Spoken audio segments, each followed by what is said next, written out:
Well, the reason why it's the future is all we need to do is look at the global obesity problem. So since 1980, the number of obese people in the world has increased twofold. And that has happened mostly in the developed markets.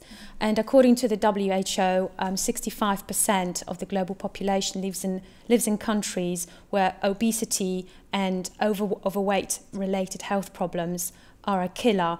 And that is a quite challenging statistic when you think about it's much bigger than the number of people who are actually dying of malnutrition. So, you know, it's a killer, it's a global killer, it's got health implications and it's got a lot of knock-on implications and a number of other aspects with regards to investing as well. And also you've got the issue around children. Again, according to WHO statistics, you have 43 million children in 2013 under the age of 5 who are either classified as being obese or underweight. So it's a huge problem that governments have to deal with. The links between the food industry and obesity first started to appear in the 1980s when the whole obesity problem started to become a problem.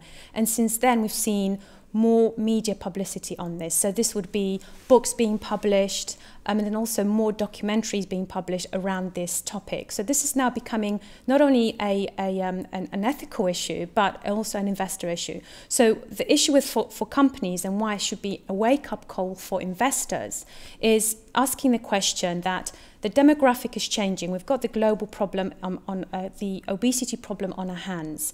But what we're also seeing is all of the changes that are taking place with a new demographic, which is the millennials. Now, the millennials that were born in between 1980 and 2000, so anywhere between 18 and 35 years of age. And the millennial generation is going to be the next big spending generation over the next few years. So today, the spending power is about $2.45 trillion US. By 2018, that's going to be $3.39 trillion. So that's going to be bigger than potentially bigger than the baby boomers. So companies, any company who wants to capture that demographics and the spending power of that demographic cannot ignore it. So what companies need to start thinking about doing in order to capture this demographic with this huge spending potential, address the obesity issue, which governments are starting to look at as a global health problem. It's a problem along with the millennials. Is okay. Well, what do we need to be doing? How can we innovate for products? And they can do that. They have got the capacity to do that. But the question that remains is, are they innovating fast enough? And this is also being seen by the executives. The new CEO of Walmart this year came out with a new strategy for Walmart. Now, there were 3 lines to that strategy, and one of those lines of that strategy was the company was actually going to be investing more in organic food. This issue that we're talking about can have a positive or negative financial impact.